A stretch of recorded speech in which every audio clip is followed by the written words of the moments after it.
Hello everyone, आज मैं आपको पढ़ाने जा रही हूँ इंट्रोडक्शन टू ट्राइग्नोमेट्री। इसमें हम पहले आपको 6 रेशियोज़ के बारे में बता देते हैं, जिसमें थीटा का अलग अलग वैल्यू दिया है 0 से 90 डिग्री तक। वो कौन कौन सा है देख लेते हैं हम लोग। उसके बाद हम लोग एक्सरसाइज को सॉल्व करेंगे। ये थीटा का वैल्यू है 0 degree, 30 degree, 45 degree, 60 degree, 90 degree. Sine 0 degree का वैल्यू है 0, साइन 30 डिग्री का 1/2, साइन 45 डिग्री का 1/√2, साइन 60 डिग्री का √3/2 और साइन 90 डिग्री का 1। अब अगर हम लोग को साइन ए का वैल्यू साइन का वैल्यू पता चल गया है तो कॉस का वैल्यू भी हम लोग को याद हो चुका है। क्या? रिवर्स वे में। कैसे? जो यहाँ आपका अब ये 90 degree, 60 degree, 45 degree, 30 degree, 0 degree, इसका इस तरह से चलेगा। ठीक है, यानी कि 1√3/2, 1/√2, 1/2, 0। इसमें ध्यान देने योग्य बात ये है कि आपका 45 डिग्री का जो वैल्यू है, जो भी आपका रिवर्स ऑर्डर में चल रहा है, साइन और कॉस रिवर्स ऑर्डर में है, आपका टेन का कॉट रिवर्स ऑर्डर में है और कॉसेक का से रिवर्स ऑर्डर में है। ठीक है, तो 45 डिग्री का दोनों इन तीनों पेयर का सेम रहेगा। ठीक है, अब टेन ए पे चलते हैं। ये क्या है? 0, टेन 0 डिग्री का वैल्यू, 30 डिग्री का 1/√3, टेन 45 डिग्री 1 है, टेन 60 डिग्री √3 है और टेन 90 डिग्री जो है नॉट डिफाइंड है। तो अब चूंकि टेन का उल्टा कॉट है तो हम कॉट में चलते हैं। कॉट का शुरू किससे हो रहा है? शुरू नॉट डिफाइंड, √3, 1, 1√3, 0। ठीक है, तो अगर हम टेन ए का सारा वैल्यू याद कर लेते हैं तो उससे क्या होगा? कॉट का भी वैल्यू हम लोग को पता चल जाएगा रिवर्स ऑर्डर में।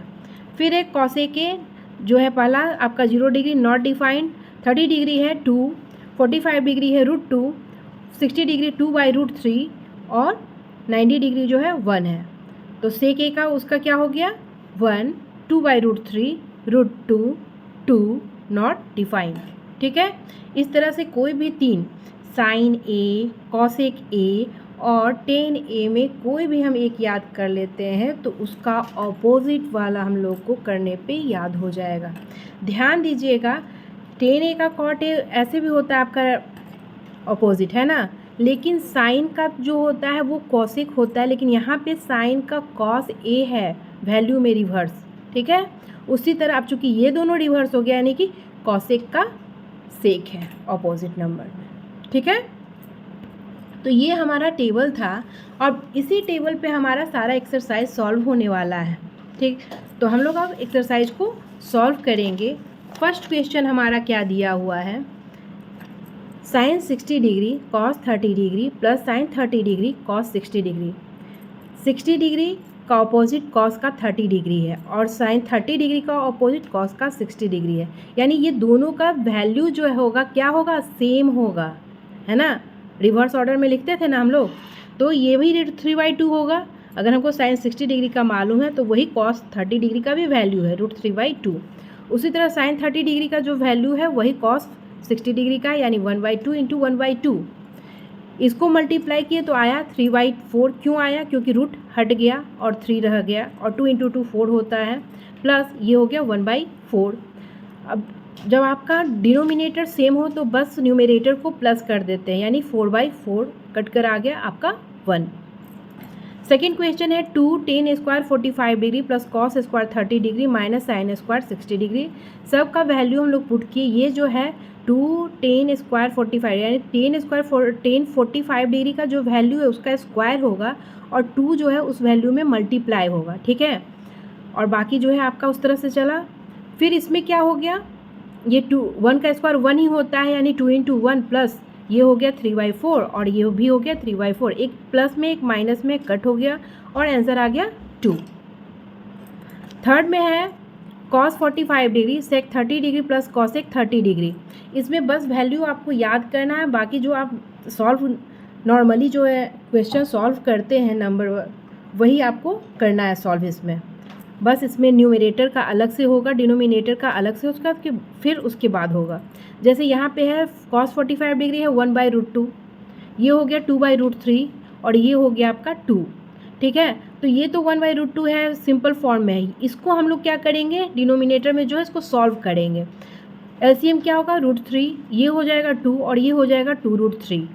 अब इन दोनों को जब हम देखते हैं तो हम √2 इसको कॉमन ले सकते, ये जो है √2 जो है आपका क्या हुआ, नीचे आ गया है। ये 1/√2 का 2 जो है √2 वो नीचे आकर मल्टीप्लाई हो जाएगा इसमें, और इसका जो डिनोमिनेटर का √3 है, जो डिनोमिनेटर में जो फ्रैक्शन है उसका जो √3 है वो आपका न्यूमरेटर में जाकर मल्टीप्लाई होता है। लेकिन यहाँ पे न्यूमरेटर क्या था, 1 था, 1 को √3 से मल्टीप्लाई करेंगे तो क्या आएगा, √3 ही आएगा, और √2 को फिर हम 2 + 2√3 से मल्टीप्लाई कर दिए। ठीक है, तो ये तो 3 ही हुआ, और ये जो है 2√2 हो जाएगा प्लस, और ये 2 और ये √3 मल्टीप्लाई होकर √6 हो गया, इक्वल टू। अब हम क्या करेंगे कि नीचे से हमको रूट को हटाना है, तो रूट को कैसे हटाएंगे, हम सेम नंबर से ही, अगर ये प्लस में है तो माइनस से गुना करेंगे, मल्टीप्लाई करेंगे, और माइनस में अगर रहे तो हम प्लस से मल्टीप्लाई करते हैं, और जिससे नीचे मल्टीप्लाई करते उसी से हम न्यूमरेटर में भी मल्टीप्लाई करते हैं। ठीक है, तो ये मल्टीप्लाई होकर आ गया हमारा ये, और ये जो है ये दोनों क्या हो गया, a + b और a - b के फॉर्म में हो गया। तो a + b और a - b क्या होता है, a² - b² होता है। अब यहाँ पे हम देख रहे हैं न्यूमरेटर में 2 कॉमन है, तो 2, और यहाँ हो गया √6 माइनस और 18 का 9 2 जा 18 होता है ना, तो 9 का रूट क्या हो गया, 3 हो गया, और ये √2। ठीक है, फिर अब ये क्या होगा, 2 का स्क्वायर तो 4 होता है, और ये √2 का स्क्वायर क्या होगा, 2, यानी 4 × 2 क्या होगा, 4 × 2 पहले लिख लिए, फिर माइनस, अब ये 2 का स्क्वायर 4 और √6 का स्क्वायर 6, फिर ये हो गया 8 और ये हो गया 24, माइनस होकर -16 आ गया। ठीक है, अब ये 2 चूँकि था इससे कट होकर हो गया ये 8, यानी आंसर क्या हो गया।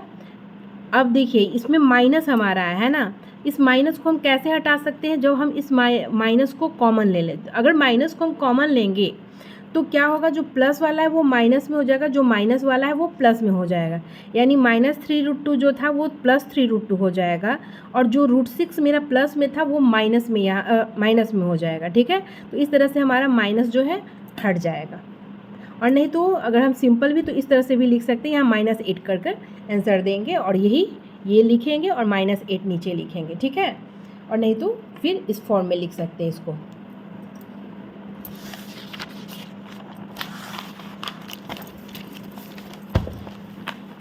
अब क्या है हमारा, sin 30 degree + tan 45 degree - cosec 60 degree by sin 30 degree + cos 60 degree + cot 45 degree, है ना।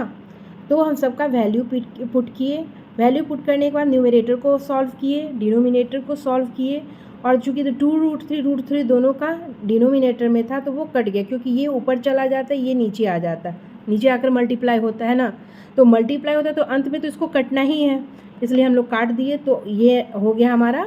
अब चूँकि देखिए यहाँ पे √3 है और यहाँ पे 2√3 है, तो अगर √3 रहेगा सेम ना, तो वो आपका यहाँ नहीं कुछ है, यानी कि 1 है, यानी 2 और 1 क्या हो गया, 3 हो गया, 3√3 हो गया, ये -4 है। यहाँ डिनोमिनेटर में अब उसी तरह से यहाँ क्या हो जाएगा, 4 प्लस और 3√3। अब हम देखते हैं कि एक में 4 जो है सेकंड प्लेस पे, एक में 4 जो है फर्स्ट प्लेस पे है, तो हाँ इसको तो हम चेंज नहीं कर सकते हैं, हम इसको चेंज कर देंगे, तो क्या लिखेंगे, 3√3 और +4 लिखेंगे। ठीक है, अब हम रूट हटाने का क्या बताए थे तरीका आपको, कि जो अगर ये प्लस में है तो यहाँ उसी अंक को माइनस में मल्टीप्लाई करेंगे, और उसी से सेम हम न्यूमरेटर में भी मल्टीप्लाई करेंगे। ठीक है, तो ये क्या हो जाएगा, a² और ये हो जाएगा माइनस और b², b की जगह पे आपका क्या है, 4 का स्क्वायर हो जाएगा, और ये दोनों सेम है ना, यानी a - b का होल स्क्वायर हो जाएगा। ठीक है, अलजेब्रा वाला लग रहा है आपका फॉर्मूला। फिर ये हो गया, क्या होता है, a² + b² - 2ab होता है ना, उसी फॉर्म पे रख दिए, और ये हो गया 3 का स्क्वायर 9 होता है, और √3 का स्क्वायर 3 ही होता है, माइनस, और ये हो गया 4 का स्क्वायर 16। ठीक है, तो ये हो गया 27 और -16, नंबर को हम लोग प्लस कर लेंगे, यहाँ 9 3 + 27 हो गया, और इसको प्लस कर लिए 43 हो गया, 43 - 20, यही मेरा आंसर हो गया, 24 √3/11। फिर उसी तरह से है, इसको भी हम लोग उसी तरह से सॉल्व कर लेंगे। ठीक है, सिंपल आपका मैथ है। पहले हम क्या करेंगे, न्यूमरेटर को सॉल्व करेंगे, फिर डिनोमिनेटर को अलग से सॉल्व करते जाएंगे। उसके बाद फिर जो अगर इसका न्यूमरेटर यहाँ पे क्या हुआ कि 4/4 आया, नहीं आता तो ये 4 क्या होता है, ऊपर चला जाता है ना, मतलब 4 ऊपर चला जाता है। इसका कहने का मतलब कि आपका न्यूमरेटर में चला जाता है। पर यहाँ चूँकि सेम नंबर था, कट हो गया, यानी कि बस जो इसका चल रहा था वही, चूँकि 4 और 3 का क्या होता है, LCM 12 होता है, यानी कि ये वाला अब सिर्फ चल रहा है ना, ये गायब हो गया। तो ये हो गया 15 + 64 - 12 और बाई 12। तो हम क्या करते हैं, पहले प्लस करते हैं ना, पहले हम लोग क्या करते हैं, प्लस करते हैं, उसके बाद फिर माइनस करेंगे। तो प्लस करने पे 79 आया, -12/12। ठीक है, तो ये हो गया 67/12।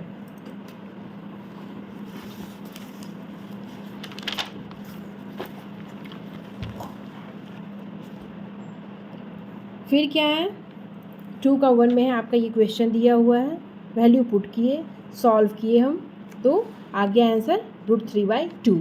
अब इसमें आपका 2-3 ऑप्शन दिया हुआ था कि इसमें से कौन सा ऑप्शन होगा। तो हम देखते हैं कि इसमें जो ऑप्शन दिया है उसमें साइन 60 डिग्री का वैल्यू जो है √3/2 होता है। ऐसे कॉस 30 डिग्री का भी होगा, लेकिन कॉस 30 डिग्री जो है हमारा इसमें नहीं है। ठीक है, जो साइन 60 डिग्री का वैल्यू होता है, अगर आप वैल्यू को याद कर लिए हैं तो वही कॉस 30 डिग्री का भी होता है।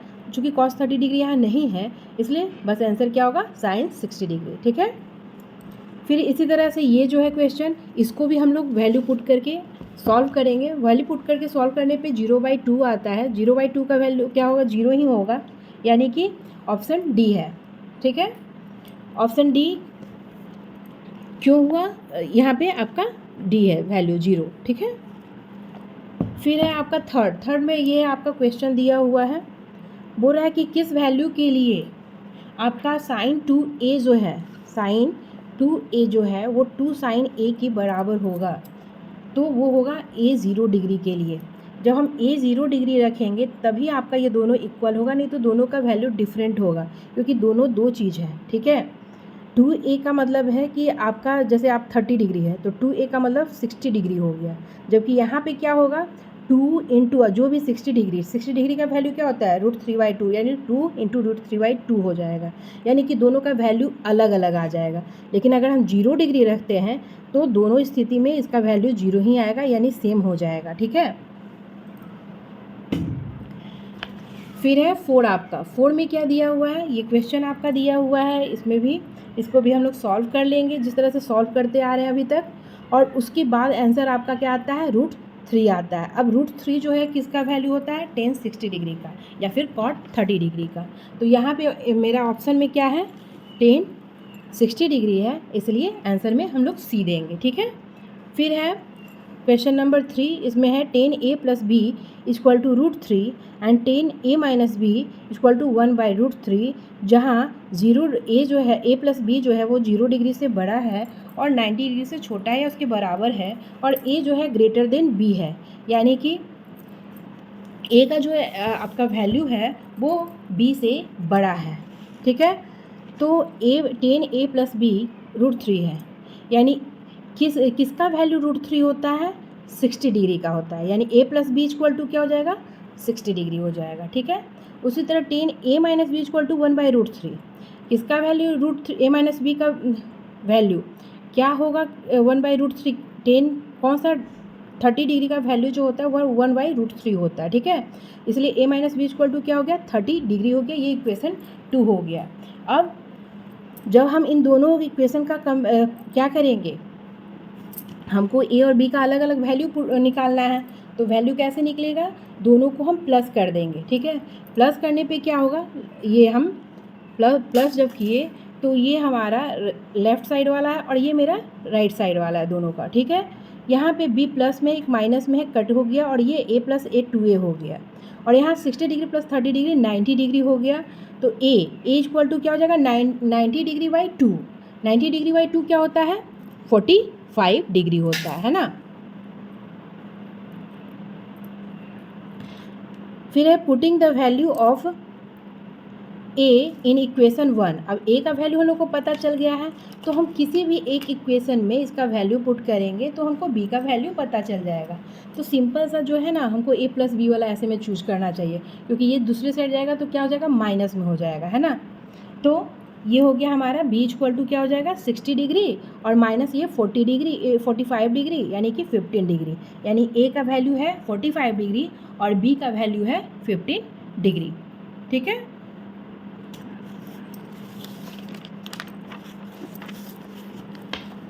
फिर है अब आपका 4A, 4 का 1 में क्या है, इसमें आपका दिया हुआ है state weather the following are true or false, justify your answer. First है sine A plus B equal to sine A plus sine B होगा, तो ये स्टेटमेंट जो है गलत है हमारा। ठीक है, कैसे गलत है, तो अगर ए को हम 60 डिग्री रखते हैं, बी को 30 डिग्री रखते हैं, क्यों रखें ऐसा, क्योंकि दोनों एंगल मिलकर क्या आना चाहिए मेरा, एक तो एंगल हम लोग को मालूम है कि 90 डिग्री होगा, तो दोनों एंगल को मिलकर 90 डिग्री आना चाहिए। तो कुछ ऐसा ही नंबर हम रखेंगे कि वो दोनों मिलकर 90 डिग्री हो जाए। ठीक है, तो साइन ए प्लस बी क्या हो गया, साइन 60 डिग्री प्लस 30 डिग्री यानी साइन 90 डिग्री यानी कि 1। साइन 90 डिग्री का वैल्यू 1 होता है। अब है RHS में क्या है आपका, था sine A plus sine B था, है ना। साइन ए का value sine 60 degree plus sine 30 degree, sine 60 degree का वैल्यू √3/2 होता है और साइन 30 डिग्री का वैल्यू 1/2 होता है ना। तो ये √3 + 1 हो गया बाई 2 हो गया। तो क्या ये दोनों 1 और ये इक्वल है, नहीं है, यानी कि does not equal to equal आपका हो गया sine A plus B does not equal to sine A plus sine B. ठीक है, इस तरह से ये स्टेटमेंट हमारा फॉल्स हो गया। फिर सेकंड पे चलते हैं। सेकंड में क्या कह रहा है, the value of sine theta increases as theta increases. अगर आप वैल्यू याद कर लिए होंगे तो आराम से आप देख रहे होंगे कि ये इंक्रीज कर रहा है ना, 0 से 1 तक जा रहा है इसका वैल्यू। साइन 0 डिग्री का वैल्यू क्या होता है 0, साइन 30 डिग्री का 1/2, साइन 45 डिग्री का 1/√2, साइन 60 डिग्री का √3/2 और साइन 90 डिग्री का 1। यानी ये 0 से लेकर धीरे धीरे बढ़ रहा है ना, और बढ़ रहा है यानी कि हाँ इंक्रीज होता है थीटा का वैल्यू बढ़ने से। फिर है थर्ड में क्या है, the value of cos theta increases as theta increases. अब चूंकि साइन थीटा और कॉस थीटा एक दूसरे के विपरीत है ना, तो जब इसका आंसर ट्रू हो गया तो निश्चित रूप से इसका आंसर फॉल्स होगा, क्योंकि ये 1 से 0 की ओर जा रहा है ना। साइन 0 डिग्री का वैल्यू 1 होता है और धीरे धीरे आते आते 90 डिग्री तक इसका वैल्यू 0 हो जाता है। ठीक है, यानी कि ये स्टेटमेंट जो है वो गलत है। फिर नेक्स्ट क्वेश्चन है हमारा, sine theta equal to cos theta for all values of theta. क्या साइन थीटा और कॉस थीटा का वैल्यू जो है हर एक वैल्यू थीटा का हर एक वैल्यू के लिए सेम है, नहीं है। बस किस स्थिति में सेम होता है, 45 डिग्री में। ठीक है, तो अगर आपसे ये पूछे कि किस sine theta equal to cos theta में थीटा का वैल्यू क्या होना चाहिए, तो वो होगा 45 डिग्री। लेकिन बाकी सब वैल्यू में आपका रिवर्स चलता है ये, है ना। जो साइन 90 डिग्री का वैल्यू होता है वो कॉस 0 डिग्री का वैल्यू होता है, इस तरह से चलता है। इसलिए ये स्टेटमेंट जो है हमारा गलत है।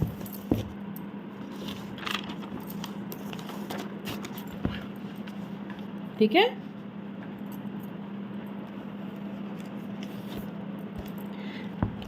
फिर है cot A is not defined for A equal to 0 degree. यानी कि कॉट 0 डिग्री अगर हम बोले तो कॉट 0 डिग्री ए जो है, ए का वैल्यू कॉट 0 डिग्री लिखते हैं, तो कॉट 0 डिग्री इक्वल टू क्या होता है, बोल रहा है कि ये क्या नॉट डिफाइंड है, नॉट ट्रू है या फॉल्स है। ये बता रहा है कि कॉट 0 डिग्री जो है वो नॉट डिफाइंड है। तो चलिए हम इसको दिखाते हैं कैसे।